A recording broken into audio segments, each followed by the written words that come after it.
Hello everyone, this is Leon Levi, and to be honest, I love beat-em-up games. There's nothing more satisfying than jumping into a crazy fight, knocking down waves of enemies, and pulling off cool combos with friends or on your own. And guess what? 2026 is shaping up to be an awesome year for brawlers with new revivals, fresh indie hits, and exciting twists on the classic beat-em-up formula. In this video, I'm going to discuss 10 mind-blowing beat-em-ups that you guys will absolutely love. In the meantime, drop your favorite beat-em-up in the comments. Let's get started.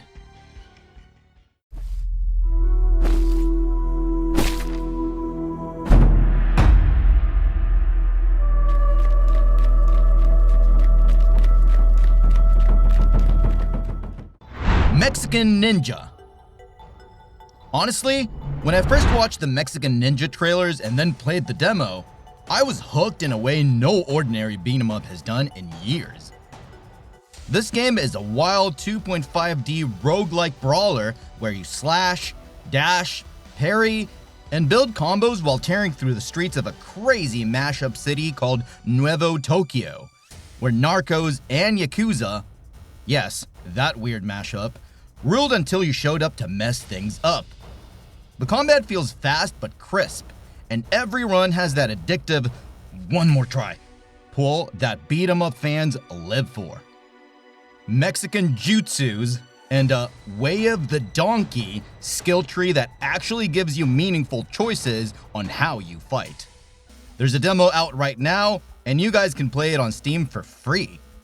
I seriously can't wait to see how it grows when it fully drops this year. At last, Castle Grayskull is mine! Not so fast, Skeletor. Whoa, what's happening? He-Man and the Masters of the Universe, Dragon Pearl Destruction coming soon to all platforms? He-Man and the Masters of the Universe, Dragon Pearl of Destruction. You know a game is special when the reveal trailer hits you right in the childhood. He-Man and the Masters of the Universe, Dragon Pearl of Destruction did exactly that at Gamescom Opening Night Live 2025. It's a retro-inspired beat-em-up where you're smashing through Eternia with a 4-player co-op squad using He-Man, Teela, Man-at-Arms, and even Evil Lyn as playable characters. The whole thing gives off strong arcade vibes, like Golden Axe and the old Dungeons & Dragons Brawlers, but with modern animation and effects layered on top. Bitmap Bureau is developing it, with limited run games publishing, so it's in experienced hands. For anyone who grew up shouting, "By the power of Grayskull!" this one honestly feels like a dream beat-em-up comeback.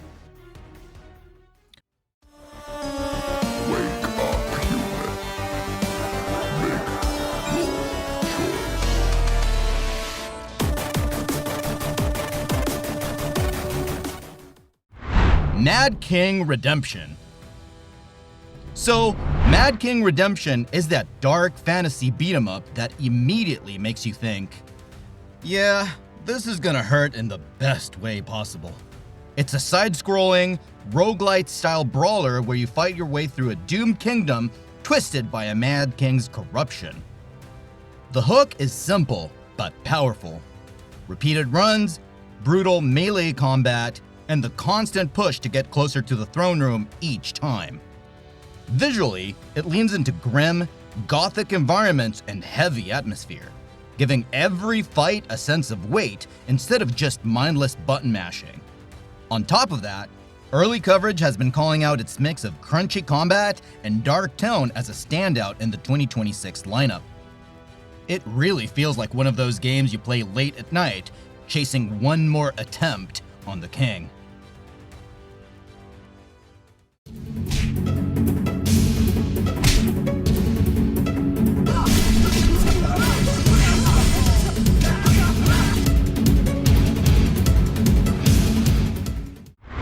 Rushing Beat X, Return of Brawl Brothers. Plenty of revivals feel cheap, but Rushing Beat X feels like it was made by people who truly love the SNES originals.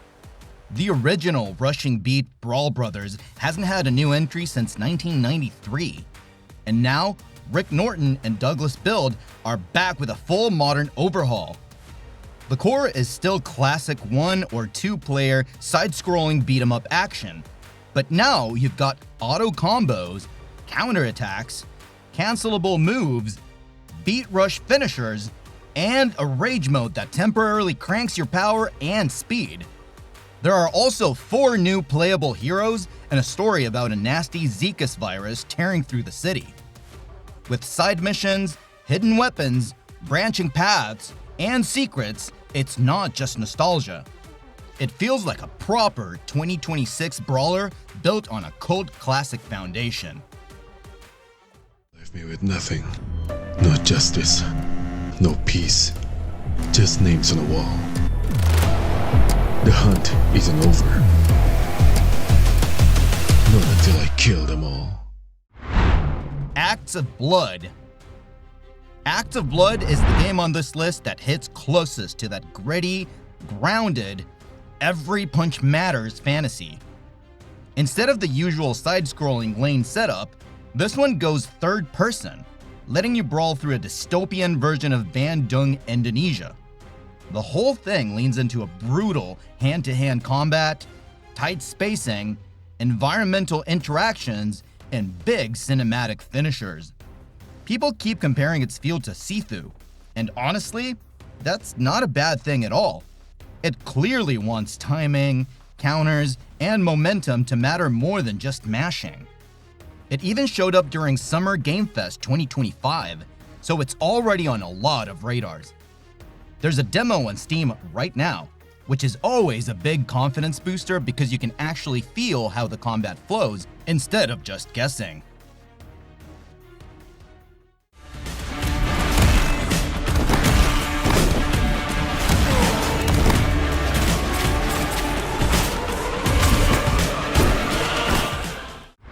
Mayhem Brawler 2, Best of Both Worlds. Mayhem Brawler 2 is shaping up to be a standout beat-em-up that blends 90s arcade energy with modern roguelite and light RPG systems. Developed and published by Hero Concept, the game lets you and up to 3 friends in local or online co-op fight through parallel timelines 20 years apart, switching between eras on the fly to face different enemies and change how encounters play out. It features hand-drawn, comic-inspired art, frame-by-frame animation, a rocking soundtrack, and a branching narrative shaped by player choices. With 8 playable heroes, over 40 enemies, and rich replayability thanks to its procedural and RPG elements, this sequel aims to expand the formula with more strategic depth and cooperative chaos. It was originally teased for release in 2025 across PC, PlayStation, Xbox, and Nintendo Switch platforms. Its timeline has shifted, but the promise of its ambitious dual timeline gameplay keeps anticipation high.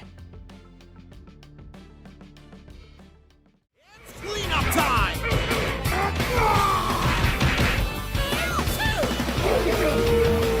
How dare you hit my beautiful little angel! Toxic Crusaders. Toxic Crusaders is pure chaotic joy. It's that gross, neon Saturday morning cartoon energy turned into a modern beat-em-up. Based on the old animated series and the Toxic Avenger universe, it throws you into side-scrolling stages as Toxie and his mutant crew, bashing enemies with mops, sludge, and ridiculous special moves. The art is hand-drawn pixel goodness, with exaggerated animations and goofy enemy designs that feel ripped right out of a 90s cab. Retroware is handling development, and they've built it for up to 4-player co-op, so it's perfect couch chaos with friends material. It was originally targeting 2025, then got pushed to early 2026 for more polish, which honestly just tells me they care about sticking the landing instead of rushing it.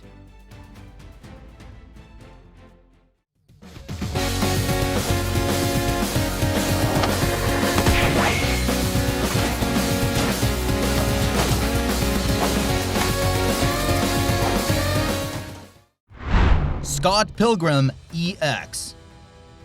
Scott Pilgrim EX is that one game on the list that just screams instant cult classic the moment you hear who's involved. Tribute Games is back, taking the Scott Pilgrim beat-em-up formula and expanding it across time and space, with Scott, Ramona, Lucas Lee, and Roxy Richter all confirmed as playable. They've said there will be 7 playable characters total, so 3 more are still under wraps. The writing is handled by Scott Pilgrim creator Brian Lee O'Malley and Scott Pilgrim Takes Off writer Ben David Grabinski, which is huge for fans of the universe. Pixel art legend Paul Robertson is on visuals, and Anna Managuchi is doing the music again. On the gameplay front, it's still a side-scrolling beat-em-up at its core, but with new content, new stages, and clearly a much bigger scope than before.